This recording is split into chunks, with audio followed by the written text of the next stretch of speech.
This week seems to be dominated by sequels and conclusion books. I'm Morgan, and this is the new book releases for the week of June 17th. We will have timestamps per genre, though YA and fiction seem to be the bigger ones on this week's list. Let's go ahead and get started.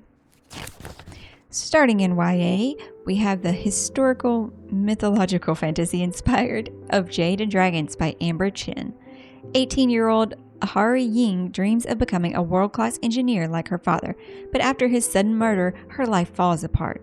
Left with only a journal of her father's engineering secrets and a jade pendant snatched from the assassin, disguised as her brother, Ying manages to infiltrate the guild's male-only apprenticeship trial with the help of an unlikely ally, Oyiga Yi Yang, the taciturn 8th prince of the High Command. With her father's renown placing a target on her back, Ying must stay one step ahead of her fellow competitors, the jealous guildmasters, and the killer still hunting for her father's journal. And then we have Hearts That Cut by Kika Hetzapalu. This is the conclusion to The Threads That Bind duology. I love the magic system of this one because the characters are descendants of gods. Our main character, Io, is a descendant of one of the fate gods, Moria. In all of the different regions or city-states, because they pretty are just like cities that are ruled by themselves because the world has gone to crap. And it sounds a lot like our world, but then not like our world. But the fact that, their gods are kind of like our gods and stuff, that also made it sound like our world.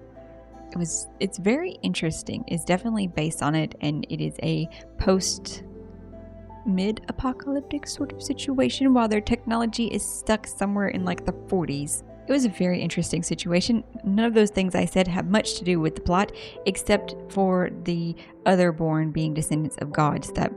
That's a very big part because they're seen as second-class citizens, no matter what their abilities are, how useful they are. People are afraid of them because I think it's 1 in 10 people are otherborn, or at least in the main city of Alante, I think it was 1 in 10. And our main character is a PI who has to investigate a string of pretty much impossible murders that they shouldn't be happening, they can't be happening, all while having to work with the boy that she shares a fate thread with, a very rare thread saying that their fates are tied together. Another duology conclusion is Masquerade of the Heart by Katie Rose Poole. The first one was Garden of the Cursed. I think it came out 2 years ago maybe. Our main character of this one is Marlo Briggs. She is a gilded, possibly the best curse breaker in all of Kaza City, but no matter how many cases she solves, she is still haunted by the mystery of her mother's disappearance. And when Arduous Falcrest, Marlo's old friend and scion of one of Karaza's most affluent spellmaking families, asks for her help to break a life-threatening curse, she agrees to suffer through a fake love affair to get answers to her mother's disappearance while being watched by all of the conniving 5 families of the Evergarden. Then the conclusion to the Castles in Their Bones trilogy is Poison in Their Hearts by Laura Sebastian. In this one, a conniving empress raised her 3 triplets to be warrior assassins, poison masters. She trained them in all arts of conniving and lying and scheming to go out and marry the princes to the neighboring kingdoms and then systematically take the kingdom down, all to where their mother could go in and make the kingdoms part of her own empire so she could be the empress over the whole continent. And now at 16 in the first book, that time has come for them to be sent out to their princes and to their marriages. And things did not go quite as the sisters had thought they would and planned. And now in the final book, they will, take fate into their own hands. There is magic, and a very cool magic system too. It's based off stars and stardust. Then we move into adult fantasy with Winter Lost by Patricia Briggs. This is the 14th book in the Mercy Thompson Urban Fantasy series, where we're following Mercy Thompson as a shapeshifter, and while she was raised by werewolves, she can never be one of them, especially after the pack ran her off for having a forbidden love affair. So she's turned her talent for fixing cars into a business, and now runs a one-woman mechanic shop in the Tri-Cities area of Washington State. And so we have werewolves and shifters and probably some magic and urban fantasy, through all of that, and also some paranormal romance happening. Haven't read this series. I've thought about starting it, but I'm not sure. Anybody who's read it, let me know how it's been. Is it more urban fantasy or paranormal romance, or does it do like the Anita Blake thing where we start out as one and then we get way more into the other? Our next one is more of a historical fantasy, Daughter of Calamity by Rosalie M. Lin. Jingwen spends her night as a showgirl at the Paramount, one of the most lavish clubs in Shanghai, competing ruthlessly to charm wealthy patrons. To cap off her shifts, she runs money for her grandmother, the exclusive surgeon to the most powerful gang in the city, a position her grandmother is pressuring her to inherit. When a series of dancers are targeted, the attackers stealing their faces, Zhang Wen fears she could be next. And as the faces of the dancers start appearing on wealthy foreign socialites, she realizes Shanghai's glittering mirage of carefree luxury comes at a terrible price. Then we move into some sci-fi, with our first one being The Unrelenting Earth by Kritika H. Rao. It's the second in the Rageous trilogy, which sounds so cool, and one day I'm going to get to start it. High above the jungle planet float the last refugees of humanity, a planet-made civilization held together by tradition, technology, and arcane science. Here, architects are deeply revered, with humanity's survival reliant on a privileged few. If not for their abilities, the cities would plunge into the devastating Earth Rage storms below. And our main characters are a couple who the husband is an architect, while his wife is an archaeologist. And in the sequel, it says, Aliyah and Arvin risk everything, their lives, their culture, and their fragile marriage in pursuit of the earth-shattering truth about their existence and the cause of the Earth Rages. Next up is The Cautious Traveler's Guide to the Wastelands by Sarah Brooks. It is said there is a price that every passenger must pay, a price beyond the cost of a ticket. There's only one way to travel across the wastelands, on the Trans-Siberian Express, a train as famous for its luxury as for its danger. The train is never short of passengers, eager to catch sight of wasteland creatures more miraculous and terrifying than anything they could imagine. But on the train's last journey, something went horribly wrong, though no one seems to remember exactly what happened. Not even Zhang Weiwei, who has spent her life on board and thought she knew all of the train's secrets. Then we have Rakesfall by Vajra Chandraskia. I'm so sorry. And this one is listed as sci-fi, but it's supposed to be a dark, epic sci-fi that also seems to maybe border on the fantastical, set in our world. Some stories take more than one lifetime to tell. There are wrongs that echo through the age, friendships that outpace the claws of death, loves that leave their mark on civilization, and promises that nothing can break. This is one such story.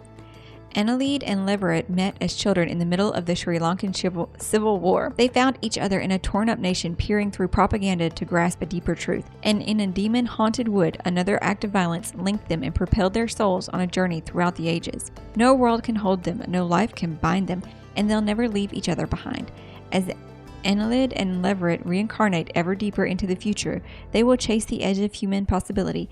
From there, though, we move into our romance of the week, which is Love Unwritten by Lauren Asher. This is number 2 in the Lakefront Billionaire series, following Rafael Lopez, who is a grumpy single dad billionaire, and Ellie Sinclair, who is a struggling songwriter who was hired by Rafael to teach his son music and also just to watch him.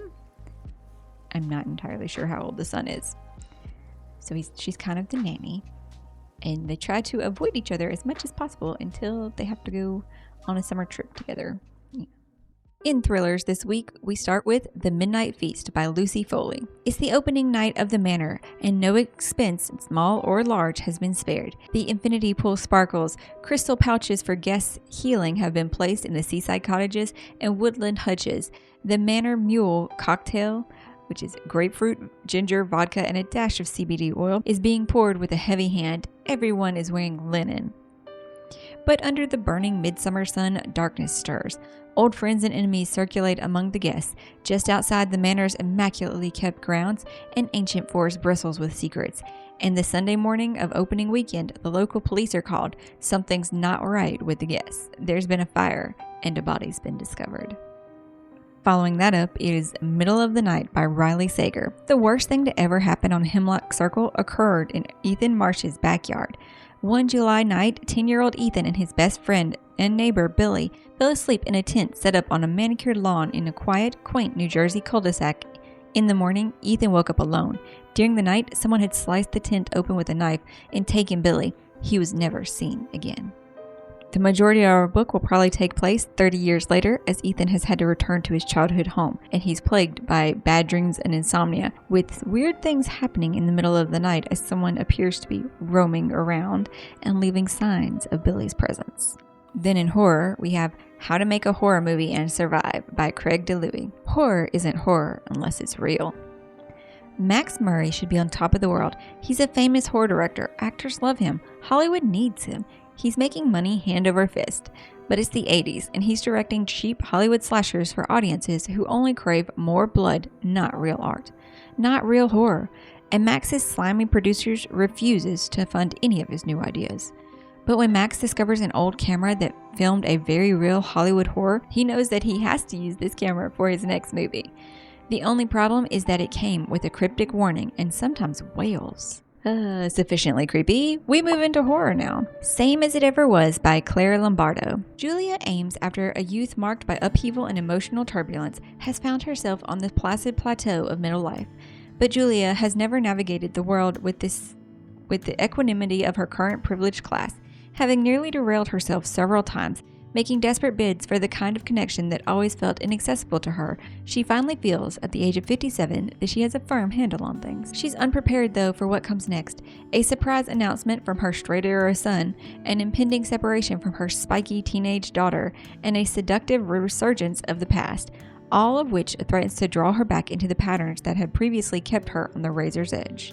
Another one with a similar vein would be Sandwich by Catherine Newman. For the past 2 decades, Rocky has looked forward to her family's yearly escape to Cape Cod. Their humble beach town rental has been the site of sweet memories, sunny days, great meals, and messes of all kinds, emotional, marital, and, thanks to the cottage's ancient plumbing, septic too.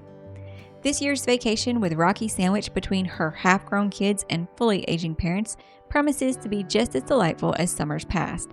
Except perhaps for Rocky's hormonal bouts of rage and melancholy. Hello, menopause. Her body is changing, her life is too.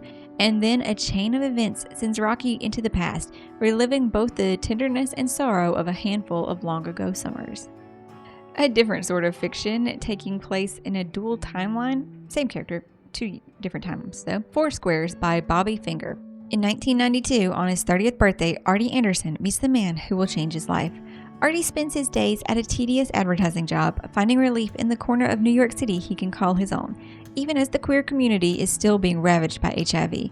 But when his birthday celebration brings Artie and his friends to his favorite bar, a chance encounter with Abe, an uptight lawyer and Artie's opposite in almost every way, pushes Artie to want and to ask for more for himself.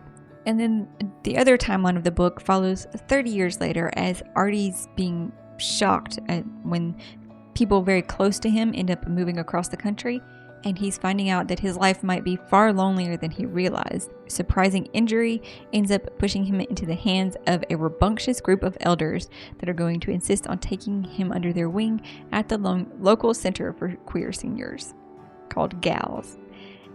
So, it sounds very heartwarming.